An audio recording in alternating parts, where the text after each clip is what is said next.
शिक्षा मंत्रणालय द्वारा आयोजित एक भर्चुआल कार्यक्रम में द्वादश श्रेणी छात्र छात्री एवं सेमानक पितामाता समवेत होइतिले एवं एक आश्चर्यजनक पदक्षेप स्वरूप यह कार्यक्रम में प्रधानमंत्री श्री नरेंद्र मोदी सामिल हेबारु सेमाने चकित हो जाइतिले। सीबीएसई द्वादश श्रेणी बोर्ड परीक्षा बातिल हेबा परिप्रेक्षी शिक्षा मंत्रणालय द्वारा यह अधिवेशन आयोजित होइतिला। आशा करुछि तुम्भमानकर ऑनलाइन कार्यक्रम में मु बाधा सृष्टि करिनाही कही प्रधानमंत्री तांका कथा आरंभ करथिले एवं चकित छात्र छात्री माने सेमानक प्रधानमंत्री को निज गहणरे पाई बेस आनंदित होइतिले। एभली उत्साहजनक माहौल रे निजको सामिल करी श्री मोदी परीक्षा चाप ह्रास बाबद उल्लेख करने सह आश्वस्त छात्र छात्री मानक सह किछि हालुका मुहूर्त विनिमय करथिले। एही परिप्रेक्षी से निजर किछि व्यक्तिगत घटना विनिमय करी छात्र छात्री को आश्वस्त करथिले।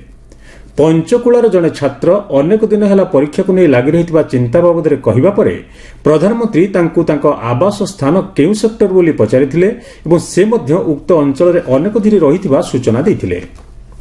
प्रधानमंत्री सह पिला माने खोलाखोली भाव कथबार्ता होइतिले एवं निज समस्या और मतामत बाबद खोलाखोली अवगत कराइथिले। महामारी मध्य परीक्षा बातिल होइथिबारु हिमाचल प्रदेश अंतर्गत सोलानर जने छात्र प्रधानमंत्री को कृतज्ञता ज्ञापन करथिले एवं एहाको एक भल निष्पत्ति भाव प्रशंसा करथिले।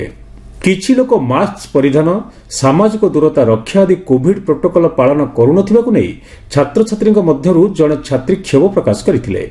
एही परिप्रेक्षी छात्री जनक निज अंचल में आयोजित करथिबा सचेतनता कार्यक्रम बाबद व्याख्या करथिले। छात्र छात्री मानक मध्यरे एक स्पष्ट आश्वस्ति भाव देखा मिलता कारण सेमाने महामारी भयावहता को नहीं चिंतित थिले। सेमानक मध्यरु अधिकांश परीक्षा बातिल कराजिबार निष्पत्ति निमंते प्रधानमंत्री को धन्यवाद जणाइथिले। पितामाता माने मध्य एही निष्पत्ति को अत्यंत सकारात्मक भाव ग्रहण करथिले। एही खोला तथा सुस्थ आलोचनार भावना रे प्रधानमंत्री एक अतिशयोक्तिपूर्ण इशारा पूर्वक आलोचना सामिल होगापी समस्त पितामाता को आह्वान देते।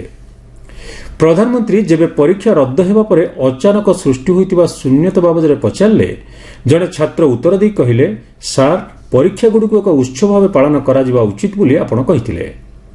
तेणु परीक्षा को नहीं मो मन कौन भय नथिला।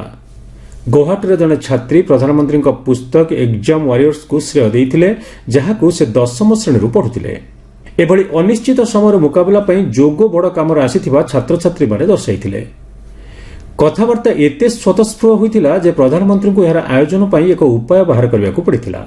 से समस्त छात्र छात्री को एक कागज खंडरे निज परिचय संख्या लेखिबा पई कहिथिले जद्वारा से सेमानकु डाकी परिबे एवं कथबार्ता लागि समन्वय करि परिबे। उत्साही छात्र छात्री माने आनंदित होई एही व्यवस्था को पालन करथिले।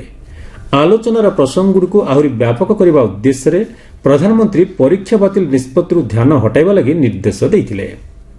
छात्र छात्री और पितामाता माने याको तुरंत मानि नेबाकु जाई नृत्य यूट्यूब म्यूजिक चैनल व्यायाम और राजनीति आदि प्रसंग पर आलोचना करथिले।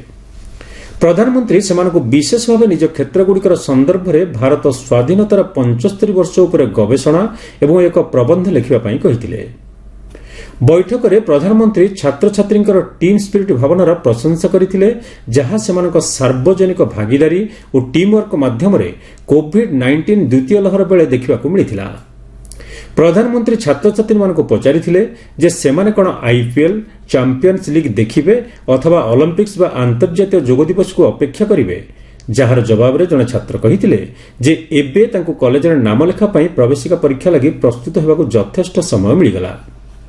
परीक्षा बातिल परे छात्र छात्री माने सेमानक समय को सदुपयोग करिया पई प्रधानमंत्री आह्वान देथिले।